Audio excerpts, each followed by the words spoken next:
This episode of Geek's Guide to the Galaxy is made possible thanks to support from listeners like you. So if you enjoyed the show and want it to continue, please support us on Patreon over at patreon.com/geeks or via PayPal over at geeksguideshow.com/crowdfunding.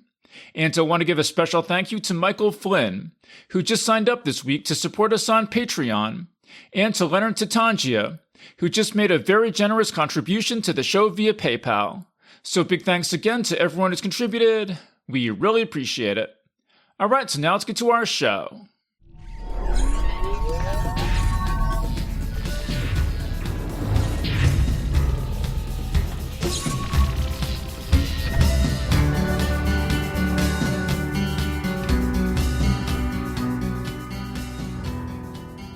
Hi, I'm David Barr Kirtley, author of the book Save Me Please and Other Stories, and welcome to episode 590 of Geek's Guide to the Galaxy. Today on the show, we'll be discussing the short story collection The Best of Larry Niven, and reviewing the first 9 stories in the book. And those stories are Becalmed in Hell, Bordered in Black, Neutron Star, The Soft Weapon, The Jigsaw Man, The Deadlier Weapon, All the Myriad Ways, Not Long Before the End, and Man of Steel, Woman of Kleenex. And this will include spoilers for all of those stories, so just be aware of that. And I'm joined today by my good friend Mercurio D. Rivera, making his 6th appearance on the show. He's the author of the short story collection Across the Event Horizon from Newcon Press. And his story Beyond the Tattered Veil of Stars recently appeared as a podcast from Dust Studios, featuring the voices of Jillian Jacobs from Community and Justin Kirk from Weeds. His first novel, Work in the Alien Love War, has been nominated for the Arthur C. Clarke Award. So, David, welcome to the show. Hey, David. Happy to be here to discuss these iconic stories by Larry Niven. Yeah. And I think the first thing I wanted to mention was that David and I also discussed Larry Niven's Ringworld back in episode 505. And I just went back and re-listened to that. And I had actually forgotten what a negative review we gave to the book. I remember that we had issues with it, but we actually had more issues with it than I remembered. And I know. I went back and listened myself, and I agree. It was a little bit, it was more negative than I remembered as well. I think it was, and I think that we're going to have a lot of the same criticisms for a lot of the short stories, in the sense that Niven is not really a character-oriented type of author. He's an ideas type of science fiction writer. So it would be very easy to critique all of these 9 short stories by saying, oh, well, the characters are not developed enough. So I'll just say that up front and say that that's not his style, that he really, a lot of the characters tend to be stock characters, and the plot tends to focus on a central science fictional idea that's usually very cool. Yeah, what I was going to say is that, I was a huge Larry Niven fan growing up. He was my dad's favorite science fiction author when I was growing up, so I read a lot of his books, and I always loved the short stories, I think, more than the novels, although some of the novels, particularly like The Mote in God's Eye, some of the collaborations with Jerry Pournelle I really liked. But I was a little, after our Ringworld experience, I was a little apprehensive about going back to these stories, because I was afraid that, they just would not have the same magic that they did to me when I was younger. But overall, I really liked these. So, at least for me, I think that Niven, is at his best in the short form.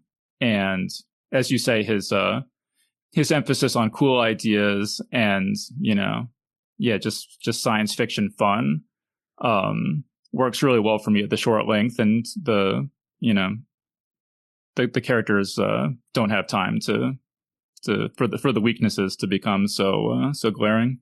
Yeah, no, I agree, and I also love those novels you mentioned where he collaborated with Jerry Pournelle, and I'm almost afraid to revisit those, given the Ringworld experience. But I loved the Mote in God's Eye as a kid, but yeah, I like these stories generally too. So it'll be fun to discuss them. Yeah, and we talked a little bit more about our backgrounds with Larry Niven in that Ringworld panel. So if you want to go back and listen to the beginning of that, I don't want to rehash all that here. But if you listen to that and you were afraid that we're just going to be here to bash Larry Niven some more, I don't think that's the case. I at least for me, I really enjoyed, I think all these stories basically. And I have some I liked more than others, but but overall, it was just a very positive experience for me reading the first third of this book. No, I generally agree. Yeah, there might be one or two that I have some issues with, but for the most part, it was a lot of fun. Yeah. All right. Well, so let's get into it. So our first story is Becalmed in Hell. And so the premise here is that it's the first manned expedition to Venus. And Niven describes the ship in quite some detail, which is fun. It's a very, distinctive ship, and there's a lot of science that he talks about. And so this ship has two quote unquote crew members, Howie and Eric. And Howie is a normal human astronaut, and Eric used to be a human astronaut, but he was in some sort of accident that destroyed most of his body, and they were only able to salvage basically his brain and his brain stem. And so his body now is basically the ship. So he's sort of like the ship's computer, but he is biological in nature. And he has a seeming malfunction, and Howie starts to suspect that this is a case of psychosomatic paralysis, and that there's really nothing mechanically wrong with Eric, that it's all in his head. So David, what'd you think of Becalmed in Hell? I really enjoyed this one, and I enjoyed it for reasons that may not have been the case at the time that Niven wrote the story, which was back in 1965.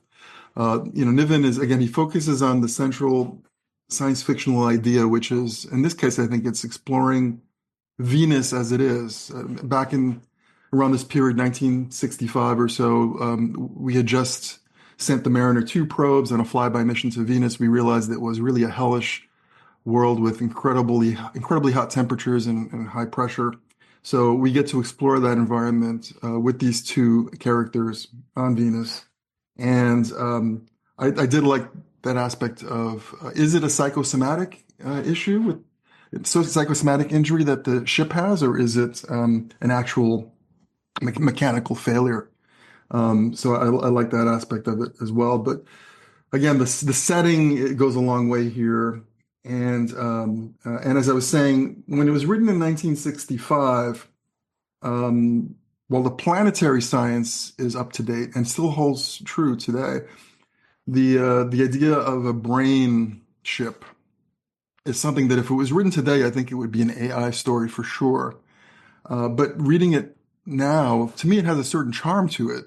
The fact that has this retro feel to it, that it's a literal brain that's connected to the ship's systems. I actually think it's very cool. And if it was written today, I think my advice to the author would be, keep it as a brain. Don't make it an AI, because it adds a certain retro charm to it. So I liked it quite a bit.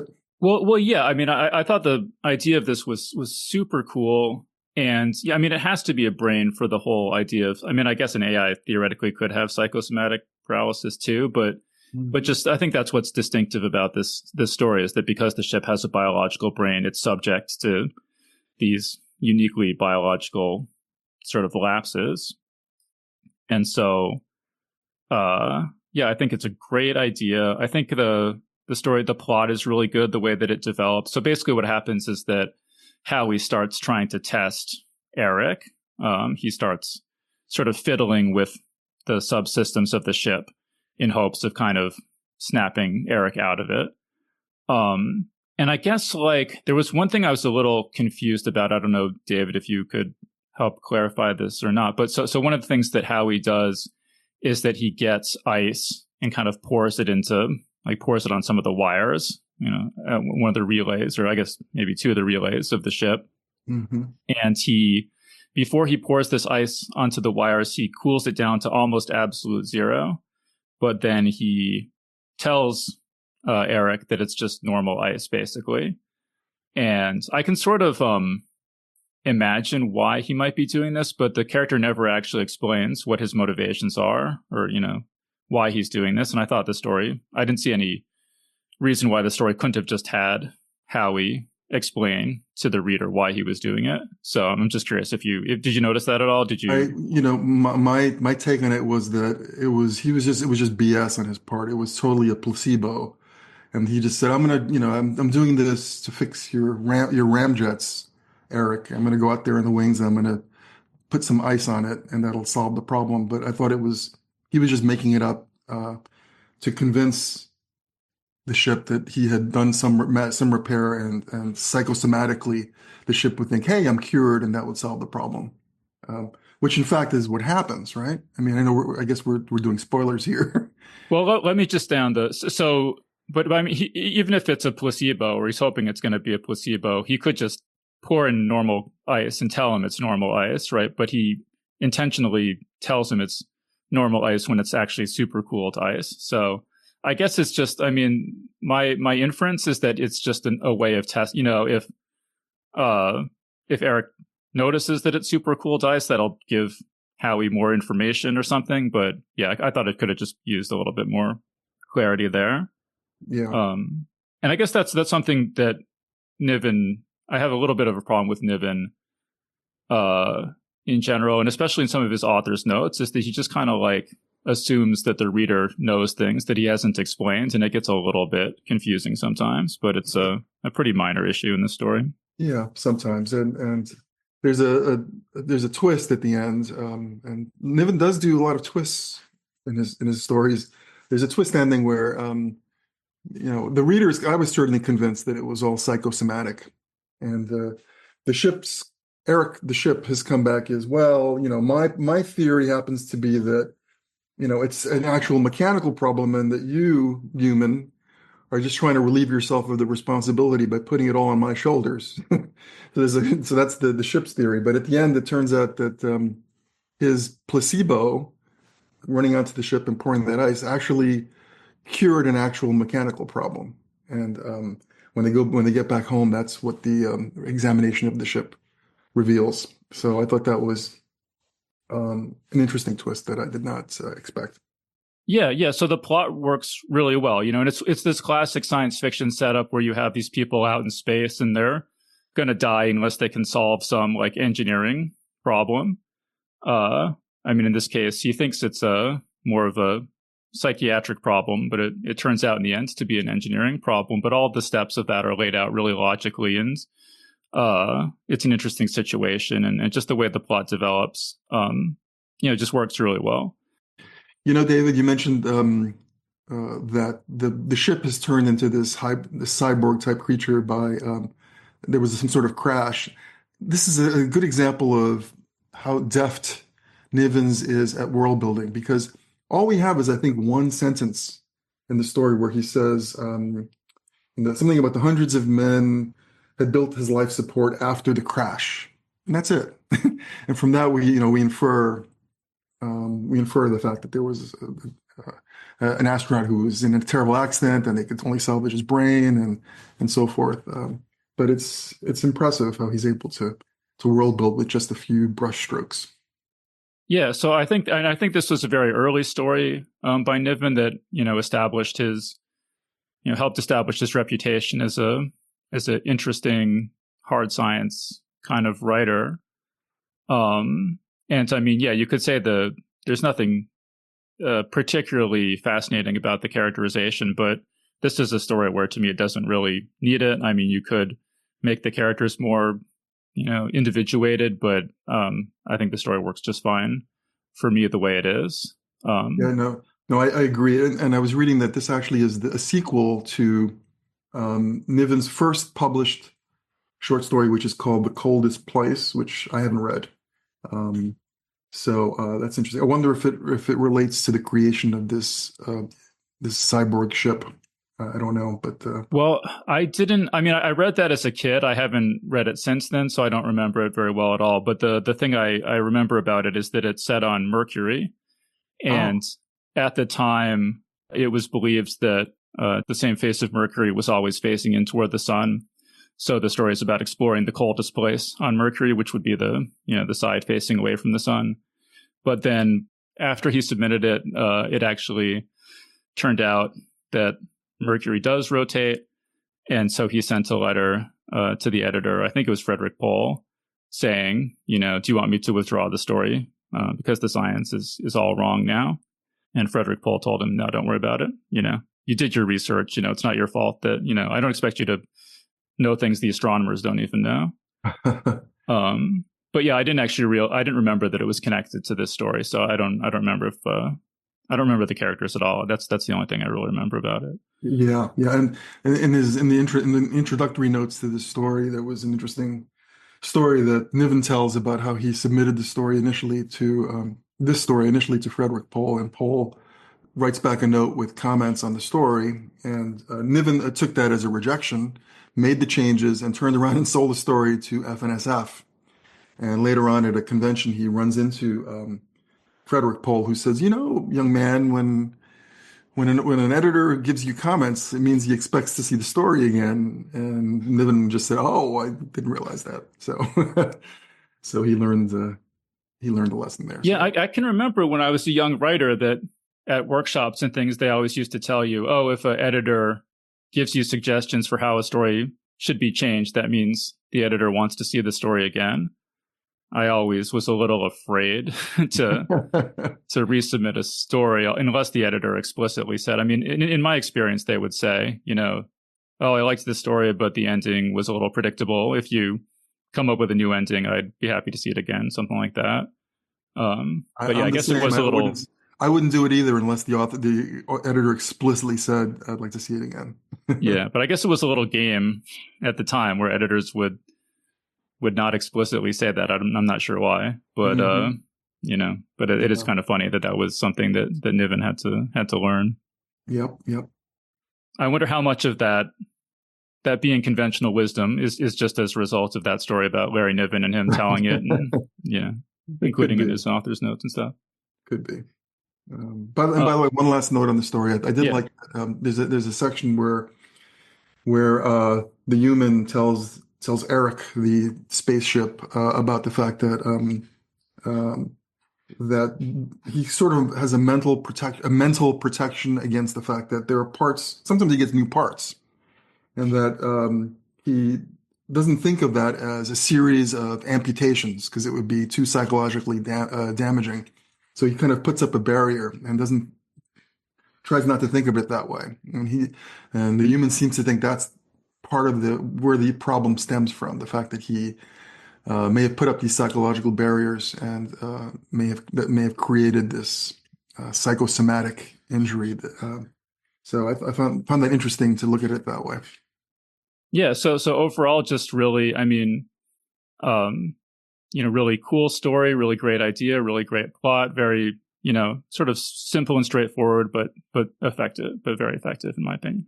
No, I agree. I agree. Okay, moving on to story number 2, Bordered in Black. So there in this story, you have 2 astronauts. They're looking, they're going through hyperspace and trying to find habitable planets and other star systems. And they come to this planet that seems to have a very simple ecology. There's basically just tons of algae growing in the oceans and not much else on the planet.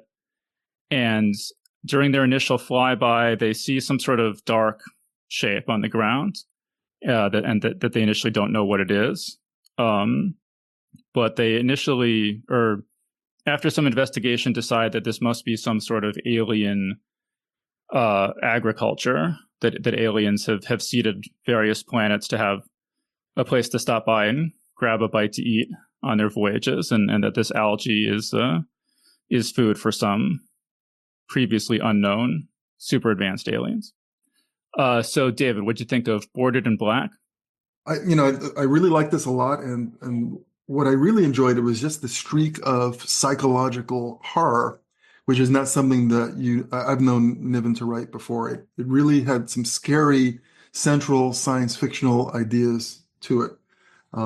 They see that the continents are, they're bordered in black. That's the name of the story, Bordered in Black.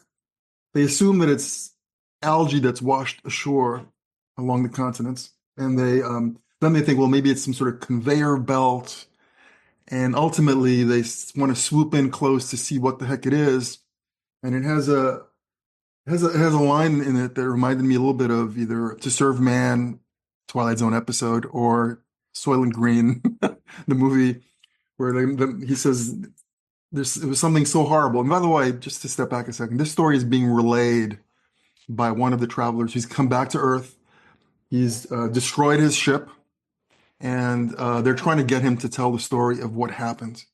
And he's basically said something so horrible has happened that I can't bring myself to even tell you what it is. So that's the framework for the story. So ultimately, he says, well, we swooped in and we looked at this black border and we discovered that it was people. It was these giant tar black aliens that were 9 feet tall each, very, very human-like, who were all. I think it's heavily implied or stated that they were sampled. They were like abducted from Earth a long time ago, so they're sort of human descendants. Yeah, the other theory they propose is maybe these are alien or they're caretakers or farmers that were put on the planet to farm this algae for aliens who stop by for a bite to eat, as you said. But they're all huddled along the shores, and because the algae doesn't provide them with the fats that they need for their diet, they turn to cannibalism. So it's a really horrific image that he casts of these thousands of people along the shore of these continents, huddled together, eating the algae and eating each other. Really horrifying. So that's the image and then ultimately there's a second twist at the end, which is he tells, as he's telling the story, and the person he's telling the story to says, well, we need to go there. We need to help these people and give them the sustenance that they need and the support. He says, well, I have another theory, and that's that these people are not farmers who are there to farm algae for aliens. He comes to realize that these people are actually farm animals themselves. They themselves are the food that's being supplied for aliens to come and eat. So I thought that was a really cool and horrific, nightmarish concept. So just a bunch of wow realizations as he tells this horror story. So big thumbs up for me. Yeah, I can remember reading this as when I was 13 or something, and so this image of just these people on the beach being used as a food supply, as a meat supply for aliens, has stuck with me for 30 years, whatever. So yeah, I think there's just anything that sticks with you that long is just sort of by definition there's something to it. Yeah. And again, sorry, go ahead, David. And I just think I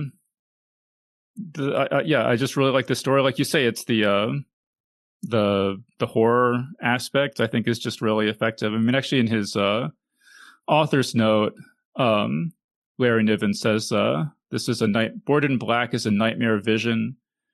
And so I guess he had this really striking image, and this was before he had even sold any fiction. He had submitted a version of this to FNSF, and the editor, Ed Furman, rejected it, saying, basically, I think cool image, but it's not a story. And so he came back later and wrote it as a more developed story. And he says actually in his author note that at the time that he wrote this author note, if he could go back and rewrite it again, he would. But that central image has just stayed through all versions of the story, and is just so so striking. And again, like, the characters are not super well developed, a little bit sort of comic booky in the beginning, but I think the power of that central image is so striking that for me, you don't really need, I mean, if you wanted to rewrite it, I'd be curious to see his rewrite, but I think the story is excellent in its current form. No, I agree. It definitely holds up. And there's other streaks of horror that he sticks in as well, which is he introduces the concept of this blind spot when you're traveling through hyperspace. And basically it traumatizes the astronauts that they when you're traveling through hyperspace, you can't even see the windows. It's very, it confuses their senses. They try to cover up the windows. They can't find them.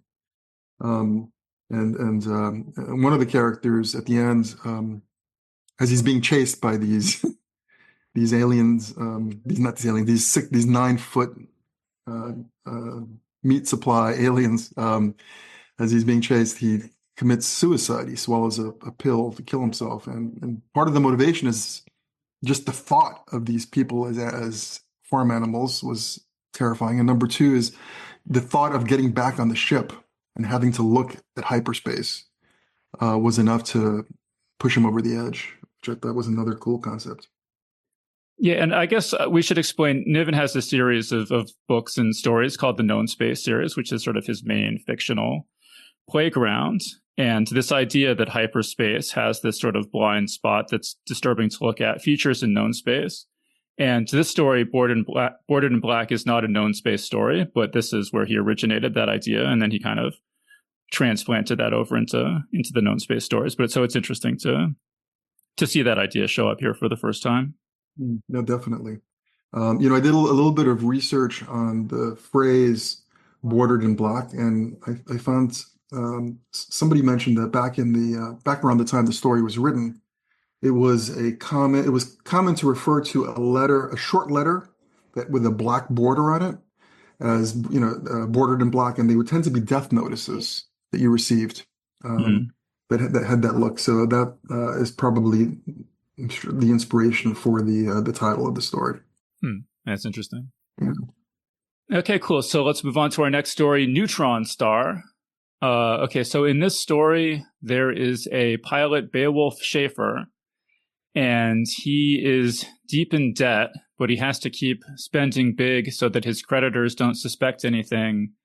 But he's really in dire financial straits. This is, I think, after the collapse of the spaceship company that he used to work for. And so this is officially a known space story. So it features all the known space elements, such as Larry Niven's puppeteer aliens.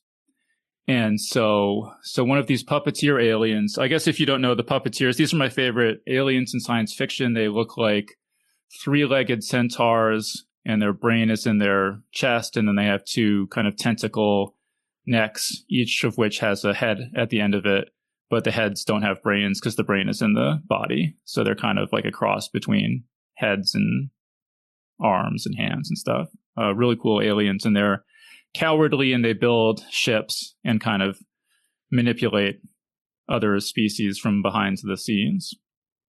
Is this the first known space story, I wonder? I think it might be. I do not know, actually. That's an interesting question. Yeah, I think it might be, which makes it all the more impressive.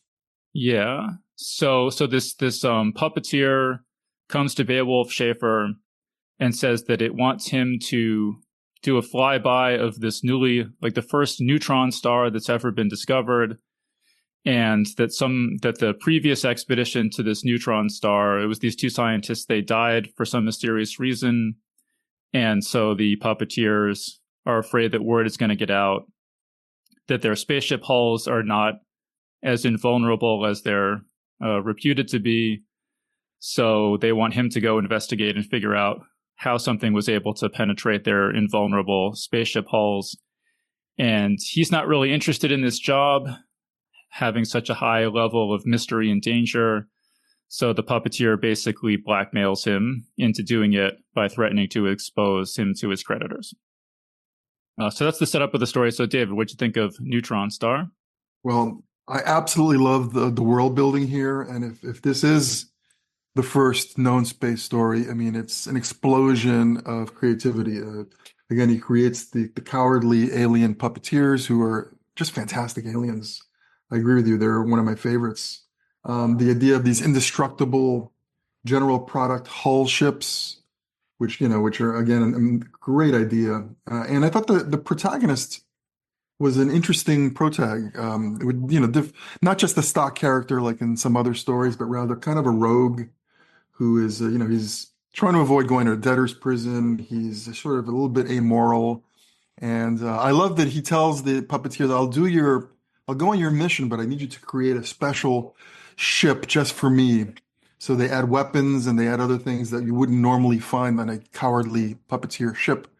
And in the back of his mind, he's thinking, well, I can just take this ship and just escape, escape from them.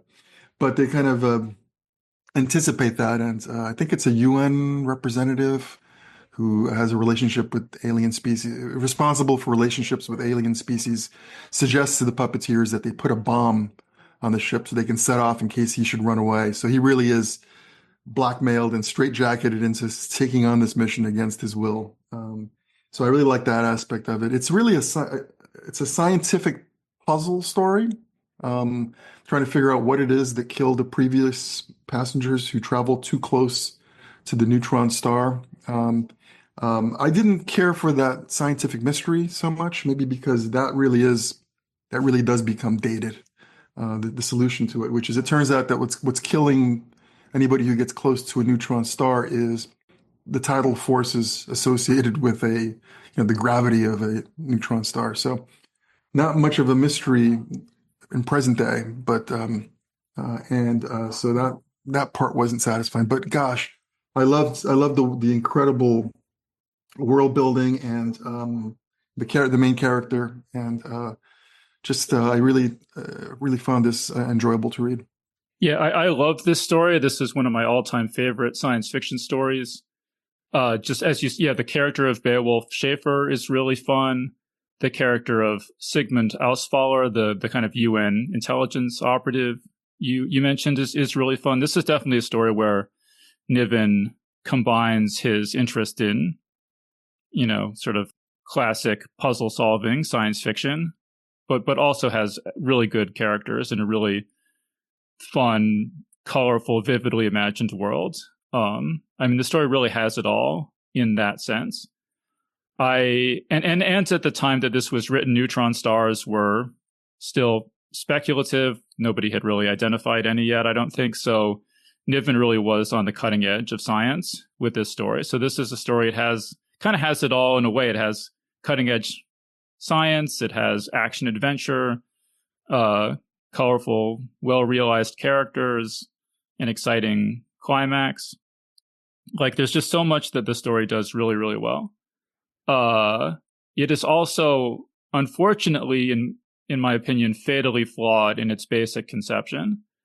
But, you sort of have to take the good with the bad, I mean, in terms of the science? Well, yeah. So there's sort of two problems with it. And one is just the science, which I'm not an expert on. But after Niven published the story, apparently lots of people who did know the science reached out to him and said, this just doesn't work. There's just really no way a human could do a flyby of a neutron star and survive. Just that whole basic premise just scientifically doesn't really work. And Niven took all his Beowulf Schaefer stories and collected them in a book called Crashlander. And when he did that, I guess he sort of fiddled with this a little bit to try to address some of those criticisms. So one of the criticisms, from what I gather, and again, I'm not an expert on this, but is that the tidal forces would cause the ship to spin, which would kill Beowulf Schaefer. And so he throws in, I think, I don't have a copy of Crashlander handy, so this is just based on what I was able to read up online. But basically, he adds some material explaining why the general products hull would compensate for the spin. Right. But I'm still left with the impression that just the basic idea of flying close enough to a neutron star where you're feeling the tidal forces and not dying from them is just not really scientifically plausible. Right. Right. Even using there's kind of a hand waving aspect to the fact that, well, he's in this indestructible alien ship that protects him from anything, because I think that he can still see from the ship. So there's visual light that, that part of the spectrum comes into the ship. So that too would fry him to death. So it's just, it doesn't work from a physics standpoint. Yeah. So I mean, but even if you could solve the survivability issue, I think there's actually an even bigger problem with the story, which is the idea that these aliens who build spaceships for a living and these scientists who are professional scientists, and this, professional pilot / space adventure character, none of them can figure out that it would be dangerous to fly close to a neutron star because of the tidal forces. Like, that just doesn't make any sense at all. And, in this world, you would think before you went anywhere near a neutron star, you would ask some scientists, is this going to be safe? And they would say, well, no, because of the tidal forces, it's not going to be safe at all. And right. And Niven sort of tries to hand wave this toward the end by suggesting that the puppeteers come from a planet with no moon. So they're not as sort of up on tidal forces as we would be coming from Earth. But that doesn't really address the issue very well. No, it's actually silly because they're space travelers. They would see other planets with moons, and so it wouldn't make sense that they wouldn't understand, gravity, basic tidal forces. So yeah, that part I agree that didn't make any sense. I did, but from a storytelling perspective, I loved the fact that at the end he blackmails the puppeteers. He said, "Hey, I'll tell people that you come from a planet that doesn't have a moon." And they say, all right, well, we'll pay you. So in the end, he turns the tables on them and he blackmails them, which is very satisfying for the reader. Yeah. And it's a great ending. And a lot of Niven stories, the endings aren't great, not in terms of the plot, but just in terms of the language. A lot of times it's just kind of like little conversations that are sort of not that super interesting or anything. It's like, and this is one where the ending was really great.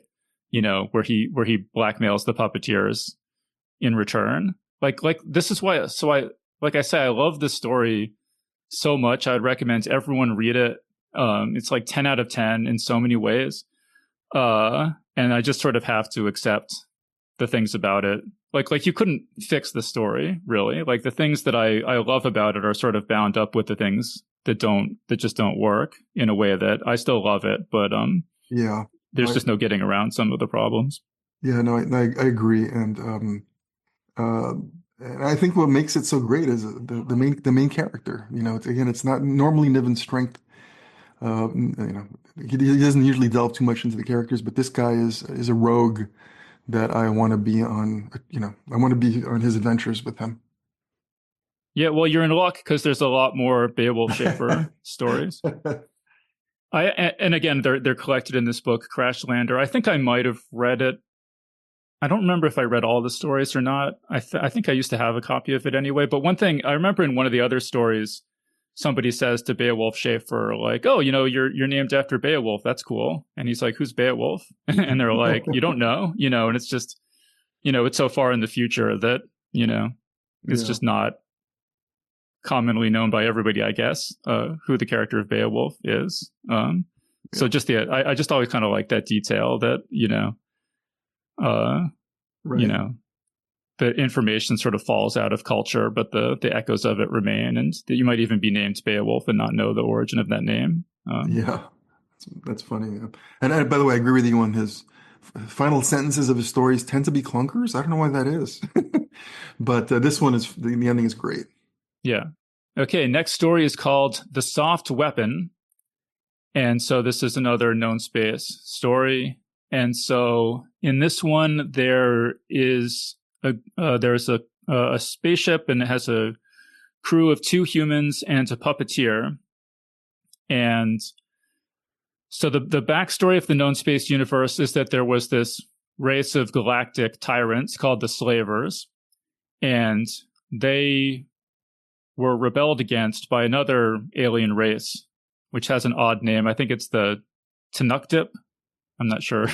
Tnuktipun? Well, I think Tnuktipun is the adjective form, and Tnuktip is the noun form. Okay. I actually had to make a note of that because I kept getting it mixed up. But yeah, so this is Tnuktip. Tnuktip, I guess. I'm not 100% sure if there's a accepted pronunciation of that. But anyway, I'm going to go with Tnuktip.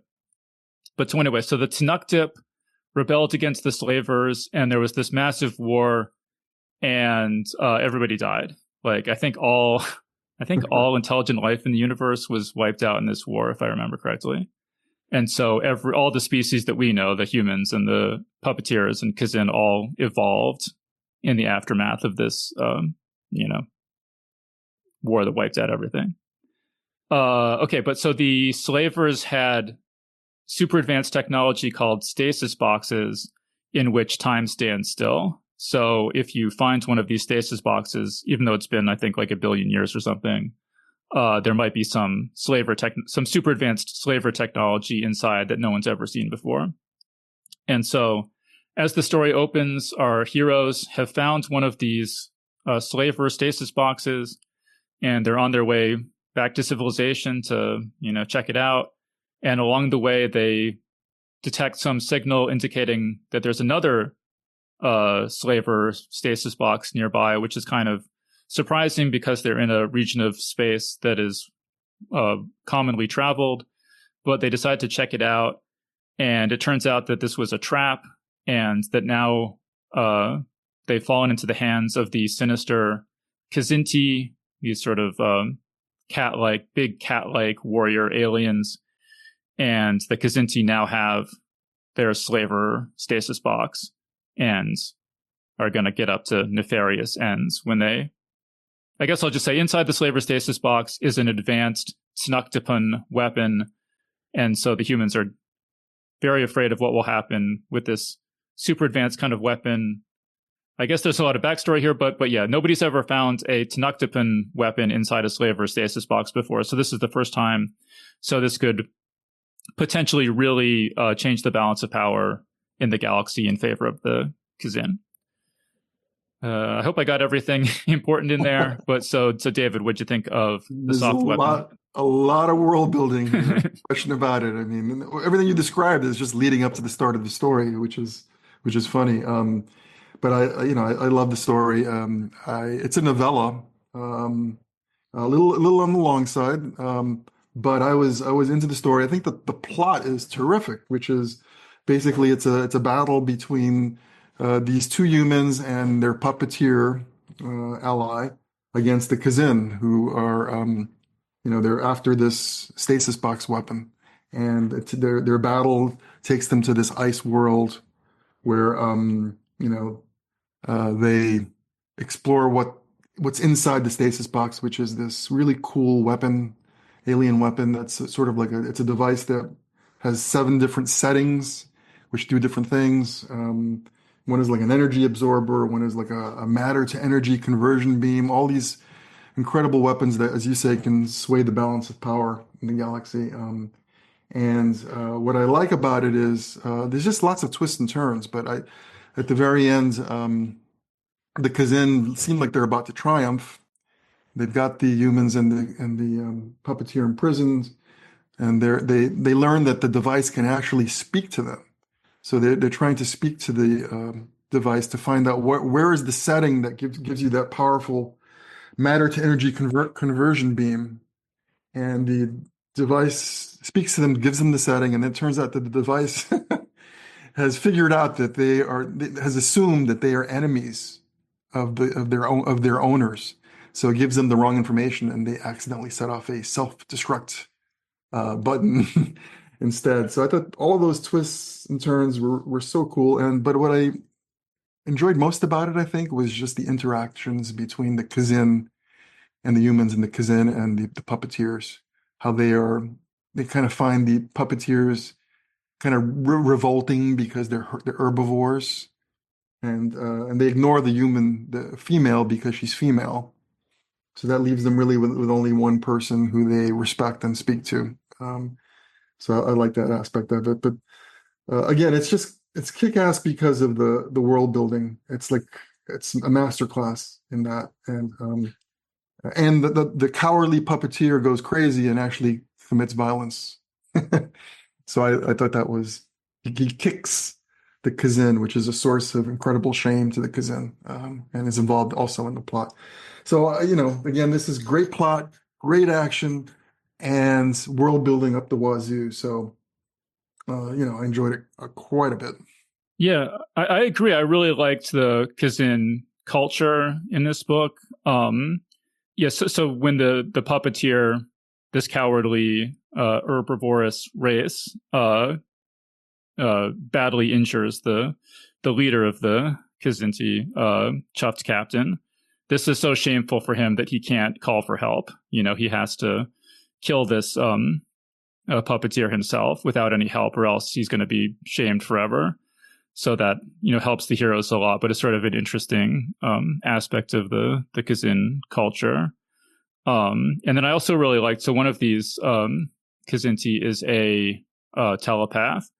And so when he's reading your mind, I forget, one character tells another character, just imagine that you're eating carrots, because this will be so distasteful to him. It'll sort of make it harder for him to focus on reading your thoughts. So yeah, there's really good details like that in the story. And the way that the plot develops, as you say, is really good. So the main character, Jason, he's very clever, and so he realizes pretty quickly that this weapon, this Tenuktipan weapon, is not a soldier's weapon, that it must be the weapon of a spy. And again, with Niven, I wish he would just put us more in Jason's head, because he sort of, we know that he's realized something, but we don't find out what it is till later, and I just found that a little unnecessary. But Jason has these insights, and so he kind of infers that this is a spy's weapon, and that therefore it must have a self-destruct, and that eventually the Kazinti will unintentionally activate the self-destruct. So all the humans have to do is survive long enough for that to happen. And the way that all that is laid out is really well done and logical and dramatically interesting. No, I agree. I had trouble. I don't know about you, David. I had trouble visualizing the weapon, because it talks about these settings and the fact that it changes shape with each setting. So I had trouble just visualizing it until I watched the episode of Star Trek, which I guess we'll talk about shortly. Yeah. Let's get to that in a second. But yeah, I agree that it'll say like the weapon shifted into like a tube with two bumps on it, or like things like I was having as well a little trouble visualizing exactly. I mean, it doesn't matter too much for the plot, but right. But the one kind of issue I had with the story is that the climax felt a little like it got skipped over in a way.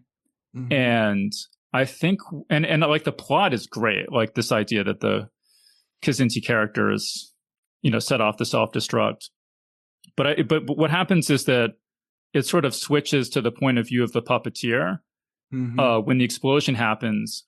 And also before that, the Kazinti are talking to the weapon, but the characters, we're in the point of view of the human characters, and they're too far away to hear the conversation.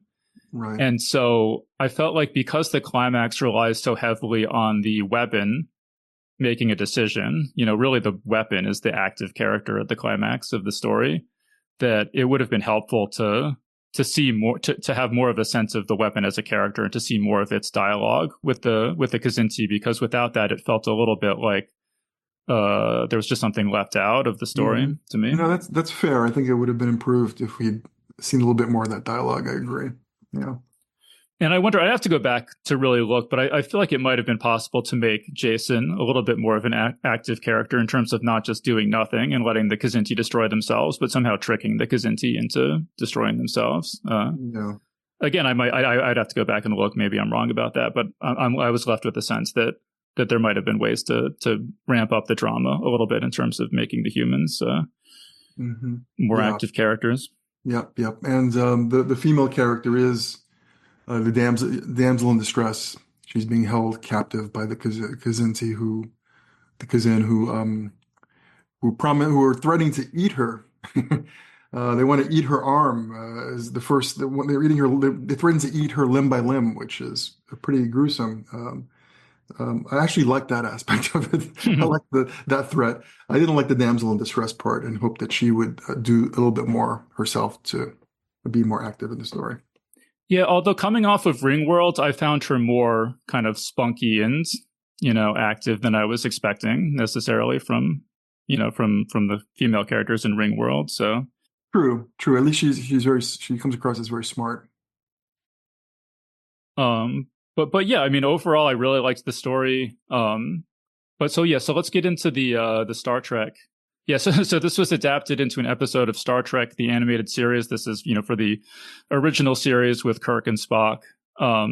You know, and I guess, David, do you want to Sure. talk about that? Yeah, yeah. I mean, when I saw in the author's note that Larry Niven mentioned he had written Star Trek, the animated series episode, I immediately, pulled it up on TV and took a look at it because I don't recall seeing it before. I just had a very vague recollection of the Kazin appearing in Star Trek. But basically, it takes the plot of the story and adapts it. Instead of the puppeteer and the couple, they're replaced by Spock, Uhura, and Sulu. So they're the three characters who encounter the Kazin. There's the With Spock pod. sort of standing in as the puppeteer, which actually works pretty well. It does, since he's an herbivore, so they are repulsed by him.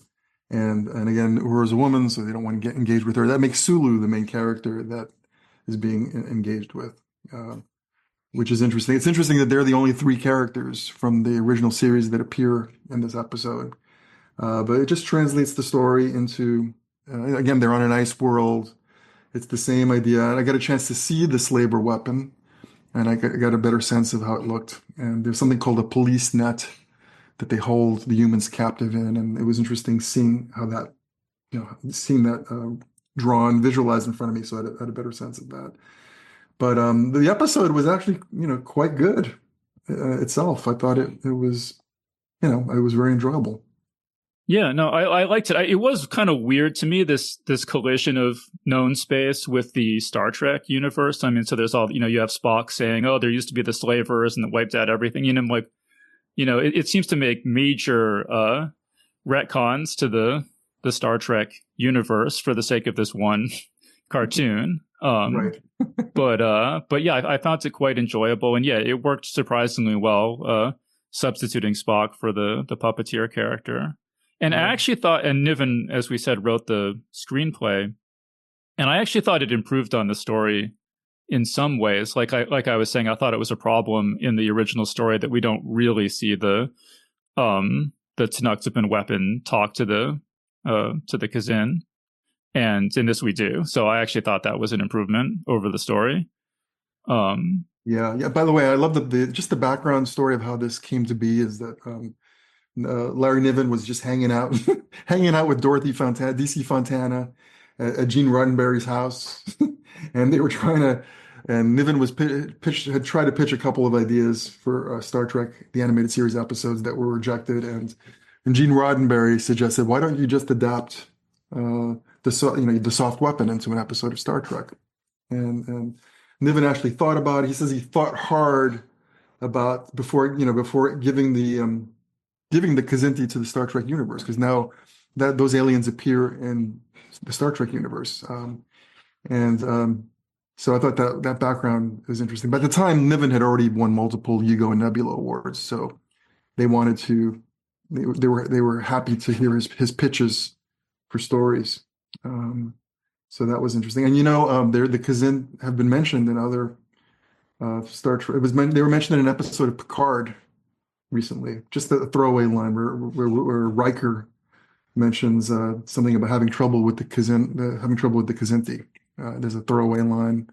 So yeah, because I think Kazin is singular and Kzinti is plural, so I'm trying to get that correct, but it's a challenge. I always get it wrong. And also they were contemplating bringing them to Star Trek Enterprise, that series. The fourth season was supposed to include them as actual alien adversaries of the Enterprise, but there was never a fourth season of Enterprise, so that never came to be.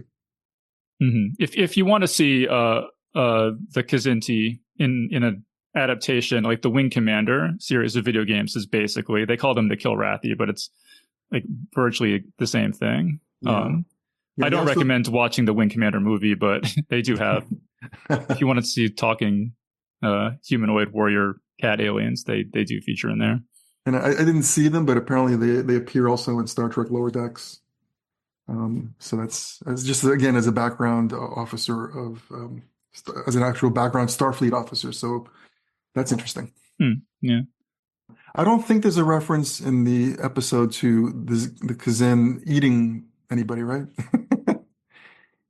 I don't remember if I'm there trying to is or remember not. because that was, I mean, that jumped out at me as particularly gruesome in the story. So I don't think that they included it in the animated episode where I don't think they say we're gonna. They certainly don't say we're gonna eat one of you, eat limb from limb. Hmm. Yeah, because in the story they're going to eat the woman piece by piece, but then they're in the known space universe. You can regrow new limbs and have them surgically attached pretty easily. So they just need to, even if they start eating pieces of her, they just need to get back to civilization, and she can get new limbs. So it's That's a yeah. relief. What's that? So that's a relief. Yeah, yeah, yeah. It's really no big deal. Yeah. Yeah. What's an arm here or there?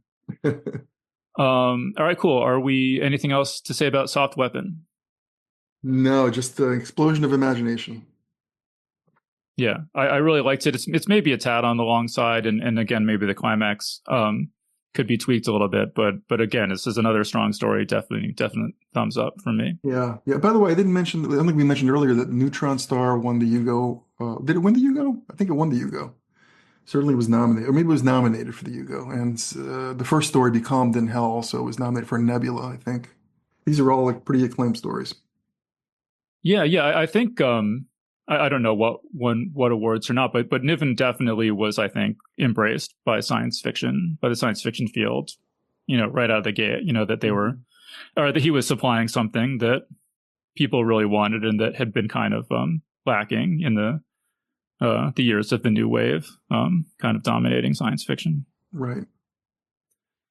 Okay, so next story, The Jigsaw Man. So this is also a known space story. This is set much earlier in the timeline.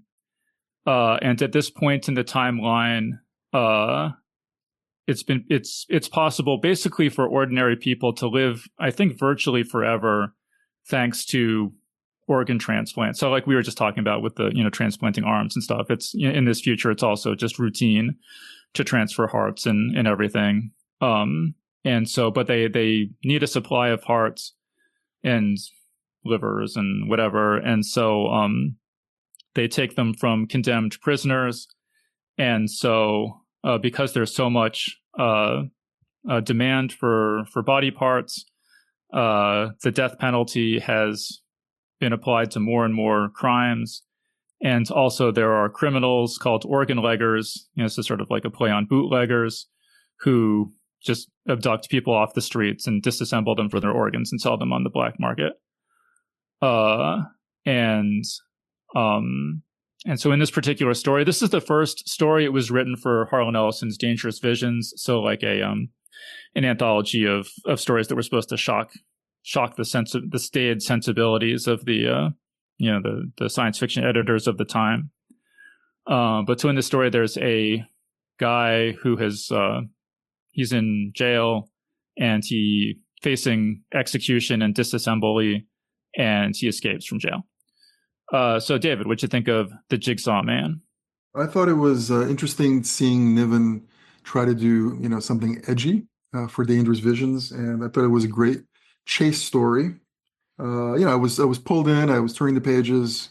I was definitely interested.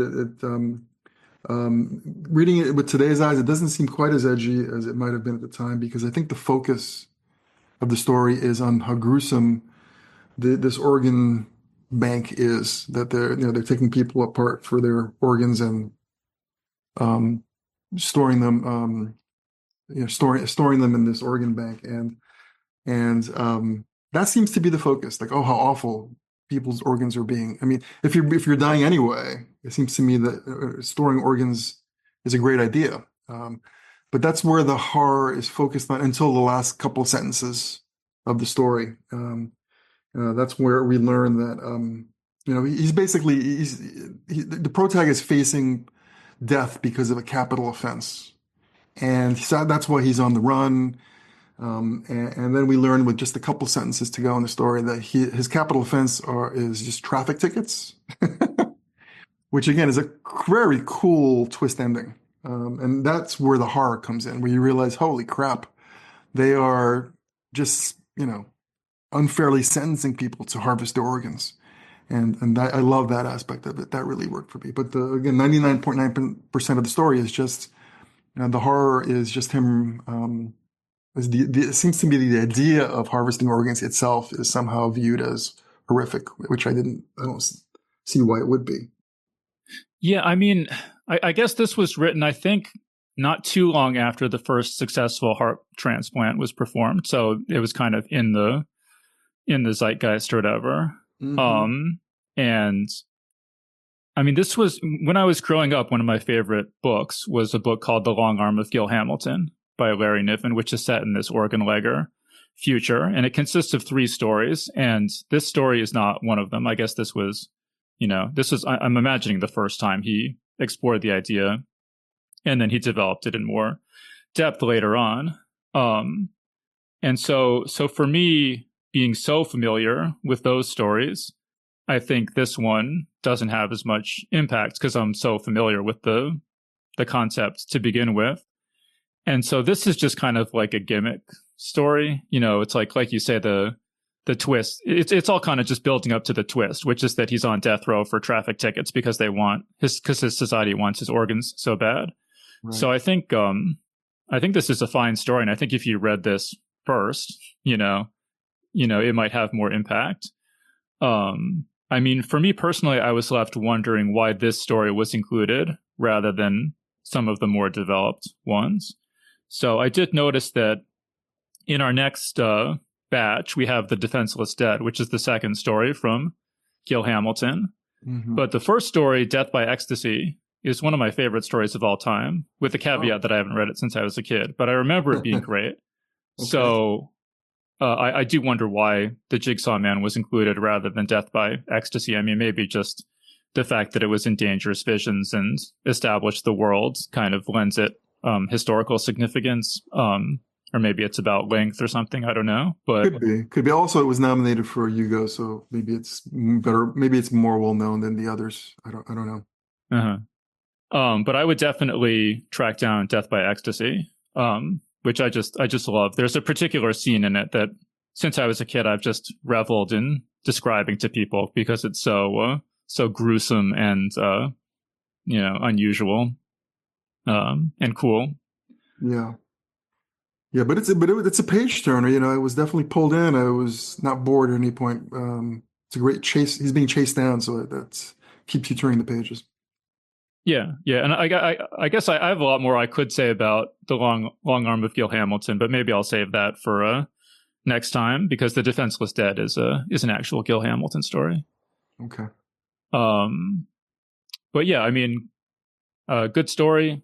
I think there's better ones, but I guess that's just a testament to Niven's skill that Yeah, the story's good, but there's other ones that he takes the idea even further and ramps up the drama a lot. Right. Okay, next story, The Deadlier Weapon. So this is the sole non-SF story in this batch. This is a story about a guy. He's driving in Los Angeles and he picks up a hitchhiker, and the hitchhiker tries to rob him at knife point, and the driver sort of starts speeding up the car and tries to kind of out crazy the mugger. So, David, what'd you think of The Deadlier Weapon? This is when I thought, meh. As I finished it, I thought it was just okay. Not just because it's not science fiction, but because it didn't seem like there was much to it to me. The car is being carjacked. He's swerving the car around. He puts his lighter out on the guy's nose. The guy has a knife to his throat throughout. He's threatening to kill him. But the guy eventually thinks that the driver is nuts and jumps out of the car. He tells him that he's been dumped by his girlfriend, so he has no reason to live anymore. That's why he's happy to kill himself in the car, and that scares off the hitchhiker. And reading up on the story online, I was seeing that people were interpreting the story to say, well, the title of the story is The Deadlier Weapon because he's driving a car, which is a much deadlier weapon than the knife the hitchhiker was holding. But I had a different interpretation. I thought that the deadlier weapon was actually his acting skills because, again, it's revealed in just a couple of lines at the end, where he's talking to his wife, and he says that he's late for rehearsals and he has to stop by the police station to swear a complaint against this carjacker. And so he realized he wasn't dumped by his girlfriend. He does have a wife, so he was just acting. So I thought that his acting skills were the deadlier weapon, but I thought it was okay. Yeah, I mean, this is definitely the weakest piece in this batch. I think that for what it is, I think it's well executed. I mean, like you say, it grabbed my attention from the beginning. It keeps you guessing in terms of is the driver actually suicidal, and then we find out at the end that he was just acting, as you say. So I think, like, if you want to read a story about a guy who picks up a hitchhiker and tries to out crazy him, I think it's well done for what it is. I just wasn't that moved by what it is in its basic conception. I mean, it kind of comes across to me as sort of like, like a Republican guy is daydreaming as he's, like a Republican guy is driving his car around Los Angeles and sees a hitchhiker and sort of like fantasizes about what might happen if you were to pick him up. It has a very kind of male fantasy, vibe to me. Yeah. The story was published in Ellery Queen Mystery Magazine in 1968. Mm-hmm. But yeah, I thought it was just okay. So, by the way, David, we've now gone through 6 stories. Can you name how many female characters have appeared in the stories? Well, there was Anne Marie in The Soft Weapon. Yep. Is that the only one? That's the only one I can think of. I mean, the wife is here in the background. That's about it. Yeah. Yeah. So yeah, I mean, like, so this is the one story. Like, there's nothing wrong with it at all, but I do question its inclusion. Like, it's not science fiction. I mean, I think maybe that's why it was included, just to show that Larry Niven also has published non-science fiction stories, and if you want to get a taste of them, here's an example. But just, I mean, if it were me, I would have taken this one out and put in Death by Ecstasy in a second. It's not like you're locking, science fiction stories. The man's written so many scores of stories. Yeah. And I'll also just say, I mean, like, well, I also didn't really believe the story. I mean, like, and speaking as someone who has been mugged at knife point in Los Angeles, mm-hmm. I just feel like if you were to try this in real life, you would end up stabbed 50 times, bleeding out in the driver's seat of your car. Yes. And also what happens at the end is he forces, or, he sort of psychs the mugger out of the car and leaves him on like a ramp, highway ramp or something where the guy can't really get off of it easily, and then calls up the police to go pick him up. And I don't know. I mean, I could be wrong, but I just feel like if you were to actually do that, the police would never go pick the guy up. Like, they'd just be like, yeah, we'll get right on that. And then it would just not rise to the top of the priority list. So yeah, it's just okay. Yeah. Yeah. Would have rather had more science fiction personally. Same here. Okay, let's move on to All the Myriad Ways. So this is a story where travel to parallel worlds has recently been invented. And ever since travel to parallel worlds has been invented, there's just been this wave of like murders and suicides. And the most recent suicide is like the CEO of the company that created the travel to parallel worlds. And so our protagonist is a policeman sitting in his office, kind of trying to figure out why there's all this murder and suicide going on all of a sudden.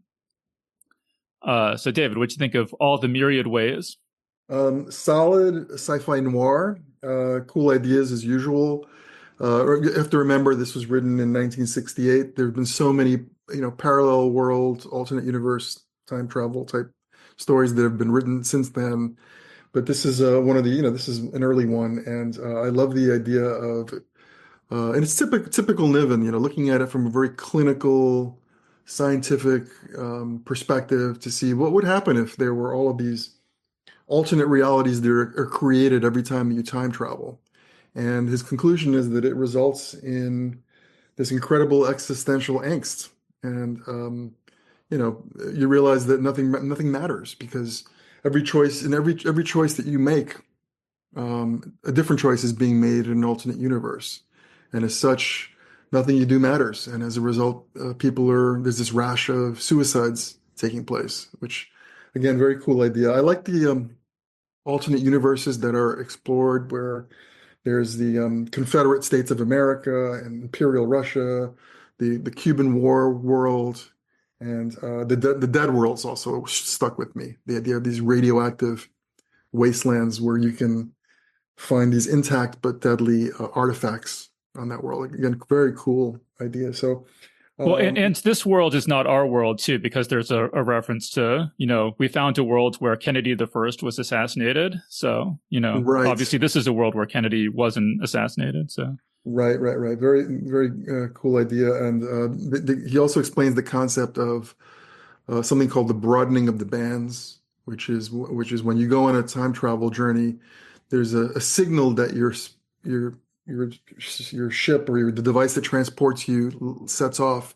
It's a honing signal that allows you to return to the same reality that you left from. But they come to realize that when you go back to that signal, it's no longer one signal. It's the bands have been broadened. And although there appear to be no differences between the different realities, when you go back, you could wind up anywhere in that broad band of realities. So again, cool idea. Yeah, well, I actually thought that was the most interesting idea in the story. So I want to expand on that a little bit. So basically they send these travelers into parallel worlds and they have a signal that they're supposed to, it's supposed to lead them back to their own time. But then in the interval of time where they're gone, the universe continues to divide and divide and to divide infinitely. So they can only go back to one of those worlds, even if they follow. So the signal is spreading out through multiple possibilities, and they can only return to one of them. It's a little bit like how it works in the story isn't how it seemed to me it should logically work, but it seemed to me logically that anyone who travels to a parallel world never comes back, like from the point of view of the people in that world, maybe one version comes back to one world, but there's like this infinite or near infinite number of them in which the person never comes back. Yeah. So I actually thought that was a really fascinating idea, and that was one of my favorite parts of the story. I agree. And in one instance, one person comes back to his reality, and there's another version of himself there. And one of them immediately kills himself, and the other one later kills himself while skydiving. And by the way, the ending of this story is so unusual for Niven in that I think it ends with a real stylistic flair. I mean, Niven is not known for his stylistic writing, but it ends with the protag committing suicide in multiple realities. So it ends with a bunch of different sentences showing different ways that he kills himself. So I thought that was unusual, and I liked it.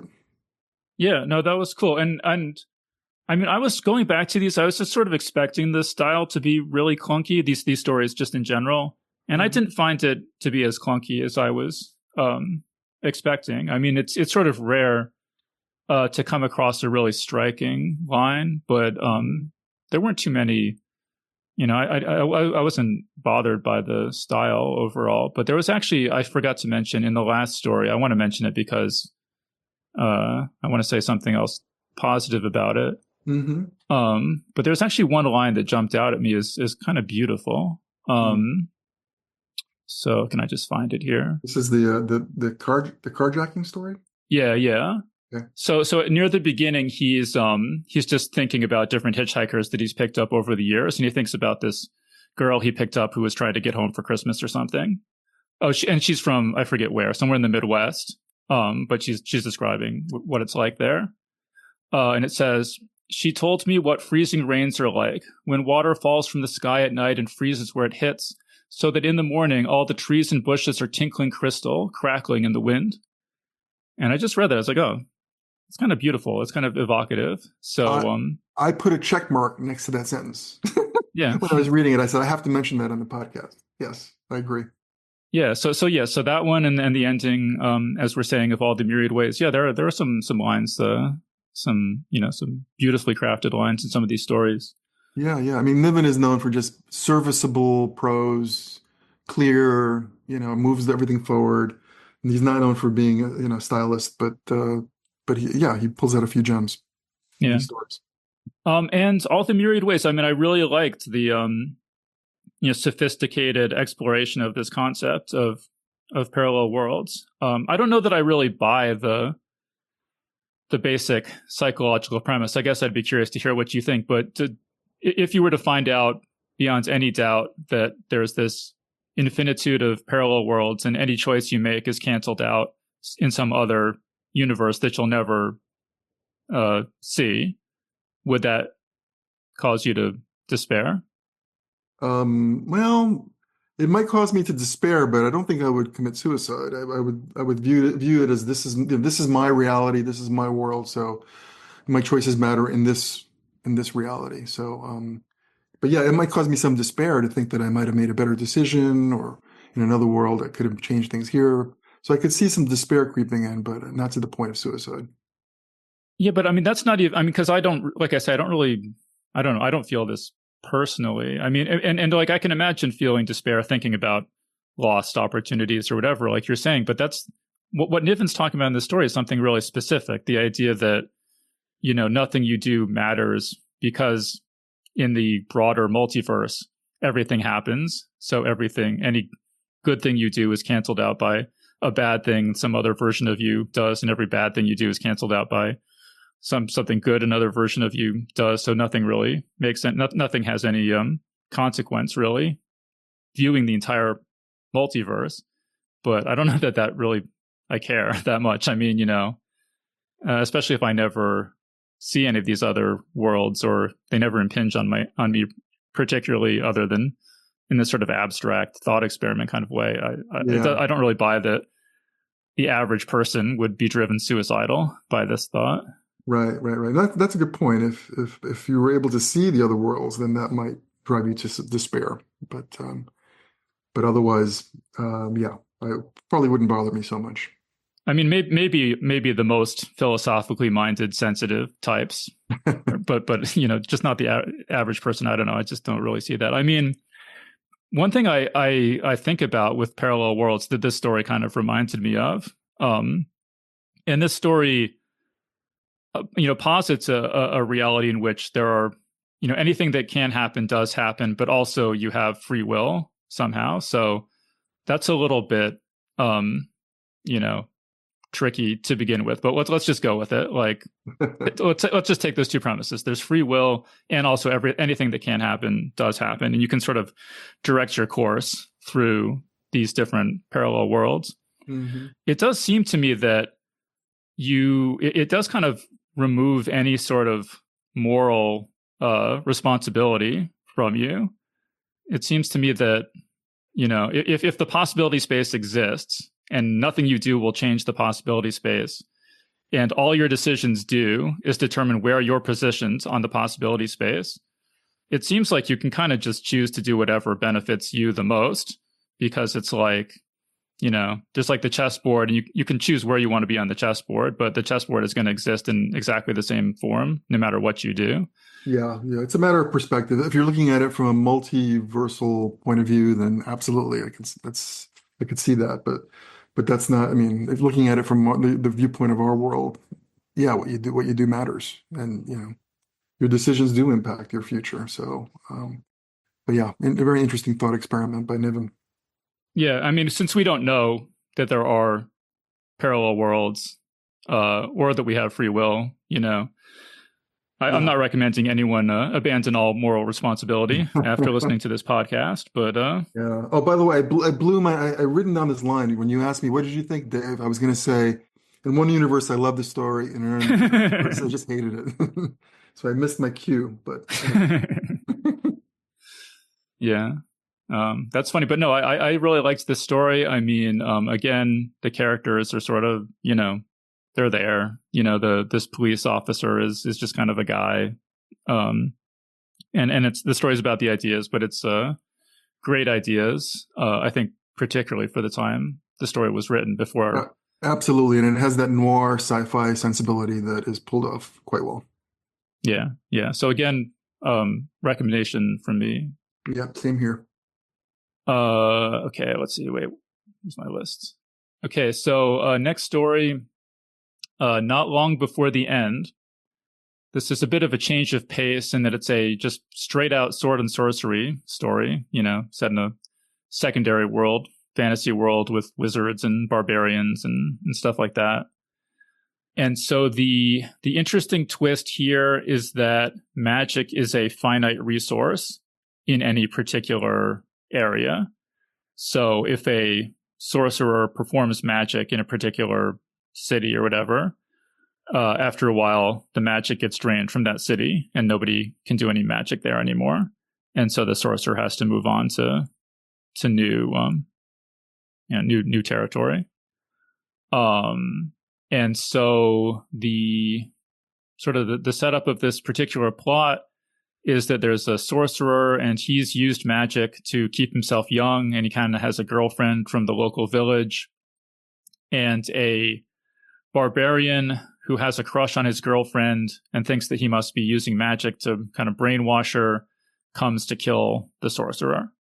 And this barbarian has a super-powered magic sword that he's gotten his hands on, so he very well may succeed. So David, what you think of Not Long Before the End?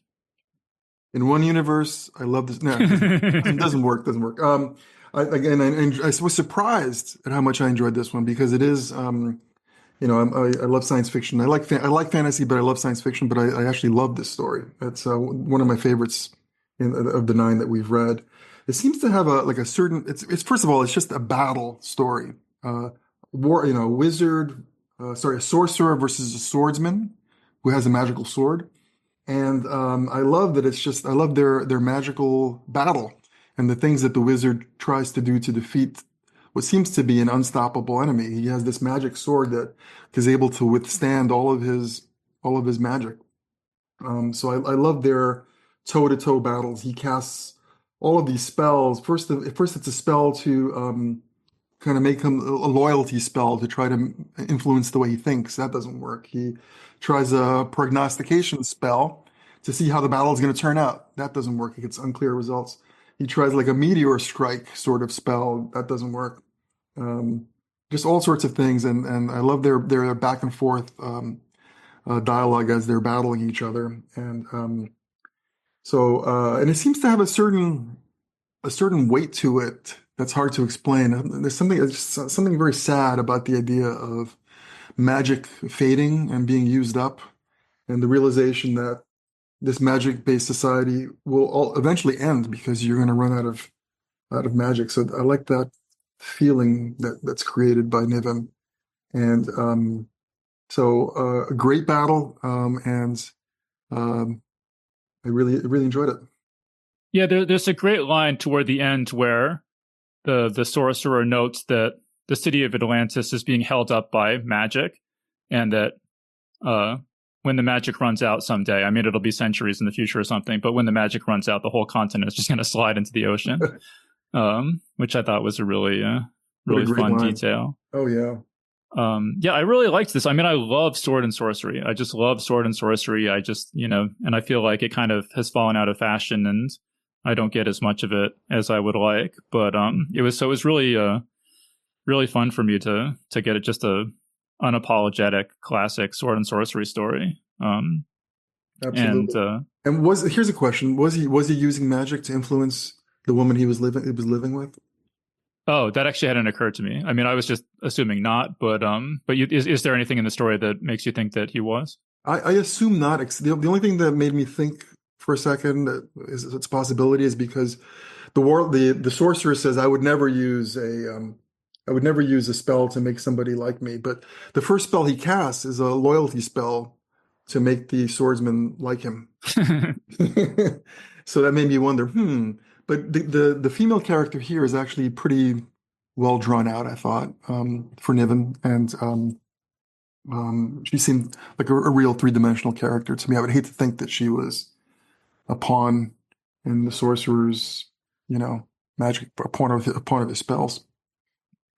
Yeah, I mean, like I say, that hadn't occurred to me. I'm pretty sure that's not what Niven intended. I mean, that's an interesting idea, but yeah. So basically, the setup is that this sorcerer is hundreds of years old, but has used magic to appear to be 20 years old. But I mean, everybody in the village and everything knows that he's really this ancient sorcerer, and this woman from the village has sought him out because she wants to be his apprentice, basically, and learn magic for herself. And yeah, there's just kind of an interesting dynamic among the characters. And this idea of magic being drained from a particular region, I think is just a brilliant idea. And I think Niven actually got quite a lot of mileage out of this idea, because there's a bunch of stories and novels all set in this world and exploring this idea. One of the novels is called, I think, The Magic Goes Away, which kind of gets at this basic concept. Yeah, and there's a sadness to it. He has to move place to place because eventually he loses his power. So he's kind of become a vagabond. But yeah, it's a surprising sense of weight to the concept. I mean, I saw somebody suggest that this was inspired by, at the time this was written, I guess it was around the time of the OPEC oil embargo and oil crisis in the United States, where gasoline suddenly became much more expensive and hard to get your hands on. You had big lines at gas stations and stuff like that. I mean, so that's possible. I mean, it actually kind of reminds me, though, of like, of a writer or an artist, where if you stay in the same place for too long, you can kind of run out of inspiration, and you have to seek out new experiences, new people, and new places in order to keep your artistic magic going. I like that. I'm reminded of years ago, I read a biography of Hemingway, and he kind of, he had written one novel about his first wife, and then kind of had to get a new girlfriend to have somebody else to write about. And one of his friends commented like, "Oh, he's probably going to need a new, romantic partner per novel, to inspire him." And just that sort of sad, desperate idea of creativity being limited and just running out unless you, are engaged in this kind of hamster wheel of novelty seeking. The story just raised all sorts of interesting thoughts like that for me. Agreed. Yeah. So yeah, I don't really have any. I don't think I have even any criticisms. I like this story. I mean, I didn't either. I think it might be, ironically, my favorite of the bunch. I think like a lot of people would maybe find it sort of like too kind of like sort of dated sword and sorcerer. Like, you have to kind of have a certain affection for those tropes of the barbarian warrior and stuff like that. If you're not into that, I mean, maybe you would see the stories kind of dated or something. But for my taste personally, I really got a kick out of it. I really loved it. Same here. Yeah. Okay, so that brings us to the last piece in this batch, Man of Steel, Woman of Kleenex. This is not a short story. This is a humorous essay that Niven wrote exploring the logistical problems that Superman would have mating with Lois Lane. So, Superman is so strong, he could just sort of like tear Lois Lane apart inadvertently. It is the idea is explored that when he ejaculates, the sperm might fire out like a machine gun, perforating any nearby objects. I feel like this, I heard about this essay. I mean, I read this as a kid, but I feel like people bring this up a lot. This is like an example of something going viral really before virality on the internet was really a big concept. I feel like there's a story that Niven relates in one of his author's notes where there was a woman on a plane, and she had a copy of his collection, All the Myriad Ways, which I think this originally appeared in. And she saw an actor who had played Superman in an old TV serial or something, and was like, "Oh, you got to read this. You'll love it." But it's the kind of thing, that would sort of inspire people to to tell other people about it. It has that kind of that viral quality. But so David, what'd you think of Man of Steel, Woman of Kleenex? I found it, first of all, I think we need to view it as, you know, it was written in 1969. And at the time, I think this was breaking new ground. I don't think anybody had ever thought about looking at superheroes from this scientific, realistic perspective that Nivens does, Larry Niven does. And he, the way it's written is in this tongue-in-cheek, straight scientific journal article type of tone, just analyzing, you know, again, it's kind of, I think it's tongue in cheek, but what makes it so funny is that it's so serious in the way it looks at, you know, the practical results from mating with a superpowered being. So I can see that it would have been revolutionary at the time it was written, and it has gone so viral since 1969. Over the last, it's been 50 years, so it's been republished numerous times. And it's become part of the superhero zeitgeist at this point, where you see it being dealt with in comic books, like The Boys, for example, graphically deals with this subject matter. And for its looking at it for its time, I could see why it was so revolutionary and why people talked about it and why they'd be so amused by it. By now, it's been done so often that. You know, reading it today, you might not be that, you might not see it as that impressive or that original. But at the time it was written, it was. I love the idea of Superman's sperm being so powerful that it would seek out female eggs outside of the woman he's making love to and just kind of float through the city looking for women to impregnate. And the solution that the author comes up with to continue propagating the Kryptonian race is to have the sperm stored by Superman himself in his abdomen. And so there's a pregnant like gestated in his abdomen. Yeah, gestating in his abdomen.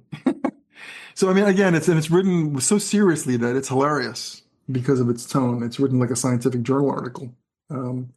So I thought it was original. It was clever at the time it was written, and you know. By now, people looking at it will say, "Oh, geez, how," you know, they would say, roll their eyes and say, "This isn't very original." The idea of you know, superhero reproducing this way and hurting human females. So that's what I think.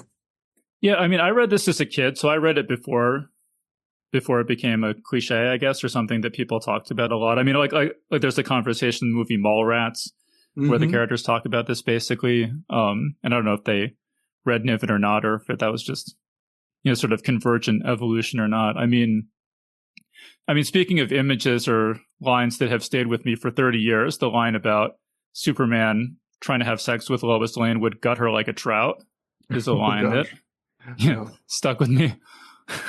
The sort of horrifying image has stuck with me for 30 years. Yeah. So yeah, I mean, I don't know. I think it's fun. I mean, yeah, like reading it today, I can't really say what it would be like to read it today for the first time. Had you ever read this before, or were you coming to this fresh? I hadn't read it before, but I'd seen the trope, dealt with before in current comic books. So I wasn't shocked by it.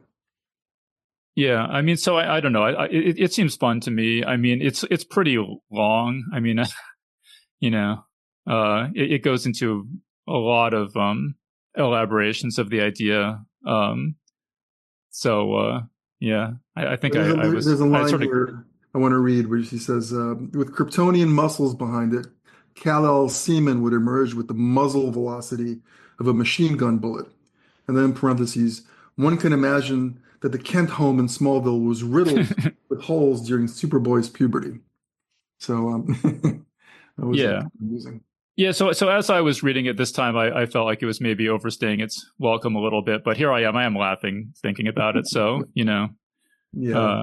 obviously I think it's funny. I mean, the thing, it actually like does sort of point to a lot of really serious problems with superheroes, just sort of logical problems. Like like where he starts talking about, well, Superman would need to gestate the fetus inside his own body. And it's like, and Larry Niven says, I'll leave the problem of how to cut into his flesh for the reader to figure out. And it's like, yeah, that is like say Superman wanted to, like say Superman needs surgery or something, like can scalpels cut into his flesh? It doesn't seem like they could. Like, can he rip his own flesh open? Like, it starts making you think of, there used to be all these theological debates about, can God create a rock that's too heavy for him to lift and things like that? It's like, right. Yeah, I don't know. Superheroes do not hold up to real world scientific scrutiny, I think. But by the way, Superman shaves by using his heat vision, because no razor blade can cut his stubble.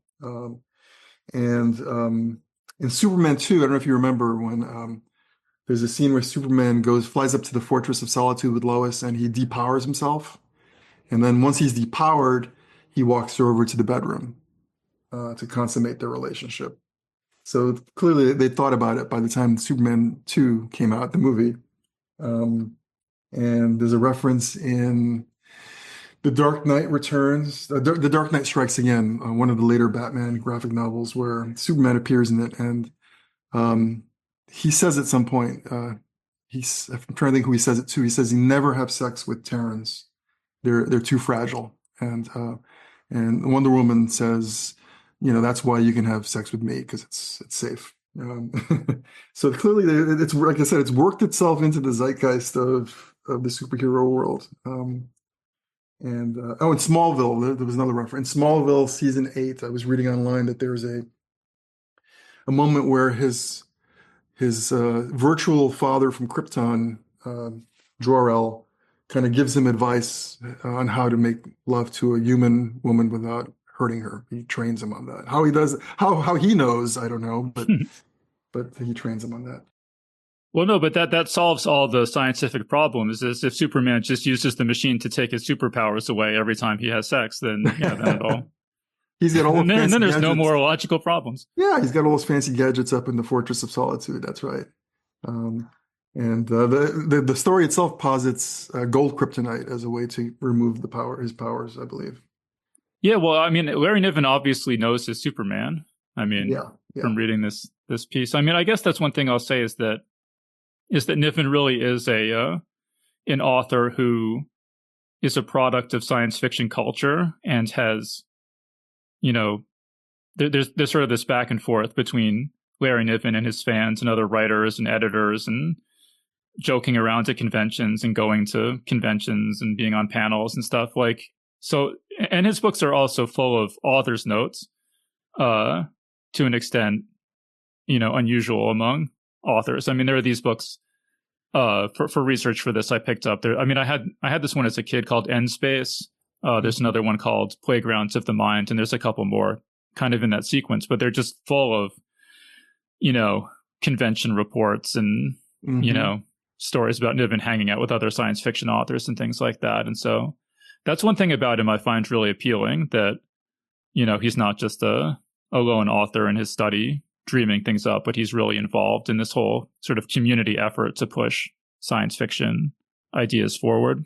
Yeah, no, agreed. And that's what makes his fiction so strong, I think, the fact that he focuses on some central, usually, he deals with some big scientific or theoretical physics idea, and that usually is the central conceit of the story. And extrapolates from that. And it makes for strong, hard sci-fi. Mm-hmm.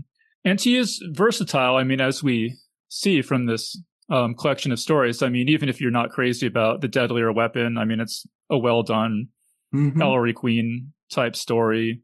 You've got this humorous essay. You've got this, as we said, this really quite strong sword and sorcery story.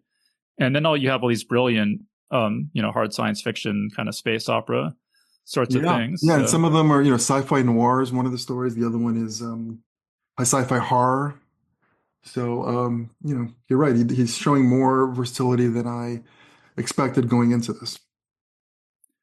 Yeah, and so I think it's kind of a shame that Ringworld has so occupies such a big space in Niven's, the public perception of Niven. I think like 90+% of people, if they're going to seek out something to read by Niven in 2025, it's probably going to be Ringworld. And given how much more I liked these stories than that, I think it's kind of too bad. And I would, because I feel like a lot of people will probably read Ringworld and stop there. But I would definitely encourage people to read his short stories, because I think, again, his short stories are really just charming and delightful. And yeah, you can explore the Ringworld universe in these stories. So that's another way of if you want to see that world, you can see it in his known universe stories, short stories. Yeah, for sure. And I mean, I might be kind of biased or whatever because I grew up with these stories, and I think they formed my idea of what good science fiction is in a very foundational sense. But I feel like even in 2025, you go and read these stories and they still feel fresh and exciting, and the ideas are striking, and the world is fun. And I just feel like, stories like Neutron Star, just anyone could read and enjoy today. Yeah, I mean, I do think that the genre has moved on towards more. You'll see more stories that are written like this tend to focus more on characterization these days. That's and the role of women is different in today's stories as well. Those are the two things that have gotten that I think have evolved a little bit since the time the stories came out. Well, right. I think there are definitely things that other authors do differently than Niven that they do better than Niven does. Yeah. But I'm just saying that I think that, if someone wanted to read Neutron Star, I would say go for it. I wouldn't say, oh no, it's from the 70s, or whatever. You won't. It's dated now. Like except for the science. But yeah. Yeah. Well, I think in terms of the enjoyment a reader will have, yes. I don't think the stories are it's sort of like reading, Princess of Mars or something. Like, sure, the science is not current science, but you can enjoy the story. But yeah, I don't know. I personally, I just really enjoy these stories. I'd recommend any science fiction fans give them a look, and I'm definitely looking forward to our second batch. Yeah, maybe I'm in agreement with you, Dave. It's I think that we need to add another third person who hates Niven because we both love him, and so I think that we agree like 8 of the 9 stories were top notch. Yeah. Okay, and so I'll just say for next time, the stories we've got lined up are Inconstant Moon, Rammer, Cloak of Anarchy, The Fourth Profession, Flash Crowd, The Defenseless Dead, The Flight of the Horse, The Whole Man, and Night on Miss Beckmore. I've probably read a bunch of those. The only ones that I remember from the titles are Inconstant Moon, which is one of my all-time favorite science fiction stories, at least in my memory. And The Defenseless Dead I mentioned is the second Gil Hamilton story, which I really loved. So I'm definitely looking forward to revisiting those. Yeah, same here. The only one I remember is the first one. The rest, the titles are not familiar to me. All right. Well, as soon as we can get through those, we will be back to give you our opinions.